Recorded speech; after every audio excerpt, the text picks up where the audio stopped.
सद्गुरु जी कहते हैं कि अगर आप ब्रह्मचर्य पालन करना चाहते हैं तो आपके लिए एक अच्छा इंस्पिरेशन हो सकता है आपका ही बचपन। यानी अगर आप समय में थोड़ा सा पीछे चले जाएं और याद करें अपने बचपन को, जहां आपके भीतर ब्रह्म की ऊर्जा थी। यानी अगर आप सुबह उठते हैं तो ठीक वैसे ही उठते हैं जैसे आज आपका जन्म हुआ है, और जब आप सोने जाते हैं तो इस संतुष्टि के साथ जाते हैं कि हाँ, जी लिया ज़िंदगी। दोस्तों, सुबह से लेकर रात तक ये जो समय है उसमें आप वो काम करते हैं जो आपके लिए ज़रूरी है। बचपन में जिज्ञासा रहती है हर चीज़ को जानने की, समझदारी होती है और साथ में मासूमियत भी। और ऐसी मासूमियत, आप में से बहुत सारे लोग इससे रिलेट भी कर पाएंगे कि बचपन में मान लो कहीं जा रहे हैं और किसी व्यक्ति को हमने देखा जो धूम्रपान कर रहे हैं, ठीक है, तो हम अपनी सांसों को रोक लेते थे जब भी उसके सामने से गुजरते थे। सोच कर देखो, आज किसी भी प्रकार की आदत लगी हो बुरी, एक टाइम ऐसा था जब आप मासूम थे, आप सुखी थे अपनी ज़िंदगी से, लेकिन फिर 10 साल की उम्र में, 11 साल की उम्र में, 12 साल की उम्र में किसी कारण से, कुछ गलत संगति के कारण अश्लीलता का पता लगता है, गलत काम के बारे में पता लगता है, और जैसे ही वो बच्चा पहली बार अश्लीलता में कदम रखता है, उस दिन से ही उसकी जो खुशियां हैं उससे छीन ली जाती हैं।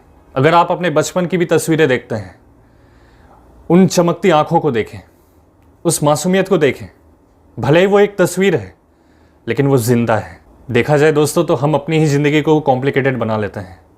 बचपन में हम ये सोचते भी नहीं थे किसी को अपनी तरफ लेकर आना है, गर्लफ्रेंड बनानी है, थोड़ा आकर्षण मिल जाता, मज़ा आ जाता, कुछ भी नहीं। कहाँ पता था हमें सिग्मा मेल क्या होता है, अल्फ़ा मेल क्या होता है, लेकिन फिर भी हम कंपोज रहते थे, अपने में रहते थे। अगर हम नेचर के साथ चलें, जो हमारा असली रूप है उसको हम ना भूलें, इस शरीर के माया से बाहर आकर, तो हम वापस से उस चाइल्डहुड को जी सकते हैं। यानी हमारा बचपन लौट सकता है, जहाँ पर बचपन में आप जितने इंटेलिजेंट थे, सबसे ज़्यादा इंटेलिजेंस जो होती है इंसान के अंदर वो होती है बचपन में, और धीरे धीरे करके वो गिरती है। वो इंटेलिजेंस अगर वापस आ जाए और साथ में वो जिज्ञासा हो हर चीज़ को जानने की, और एनर्जी से आप भरे हो, तो सोचो कितना मज़ा आएगा। लेकिन इसके लिए नेचर के साथ चलना पड़ेगा। प्रकृति के 3 कड़वे सत्य हैं भाई। सबसे पहला सत्य जो हमारे मन के विचार हैं उससे जुड़ा हुआ है ये। मान लो एक ज़मीन है, केयर नहीं करते हैं, क्या होगा? वहाँ पर घास उग जाएगी, जंगली पौधे आ जाएंगे। ठीक वैसे ही दोस्तों, अगर हम सकारात्मक ना सोचें, पॉजिटिव ना रहें, तो नेगेटिव, नकारात्मक ख्याल हमारे दिमाग में जगह बना लेते हैं। दूसरा कड़वा सत्य जो आपको मदद करेगा इंसान को पहचानने में, चेहरा ना देखें, शरीर ना देखें, देखें कि वो इंसान आपको क्या बांट रहा है।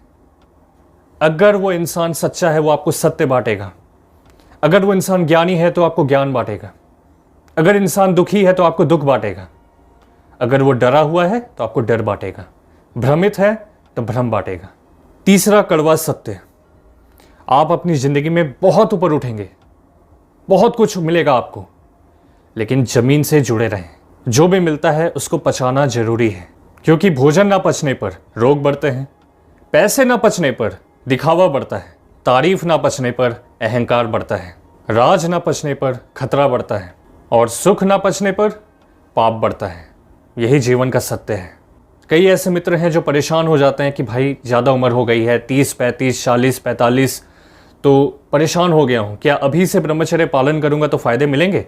आपको मिलेंगे फ़ायदे, इसमें कोई डाउट ना रखें। देखिए, मैं आपकी बात कर रहा हूँ। ब्रह्मचर्य की शुरुआत के लिए कोई उम्र नहीं है, जब चाहें आप शुरुआत कर सकते हैं, और जब आप इसमें आए तो 100% कमिटमेंट के साथ आएँ कि अब मुझे कभी पीछे मुड़ना ही नहीं है। अपना वादा पूरा करें भाई, चाहे आपने वो 1 साल का ही क्यों ना रखा हो। बहुत सारा प्यार आपको। आज के लिए इतना ही। और हाँ दोस्तों, मैंने आपकी सुविधा के लिए बेस्ट ब्रह्मचर्य किताब का लिंक इसी वीडियो के डिस्क्रिप्शन में दिया है, आप देख सकते हैं। मिलते हैं अगली वीडियो में।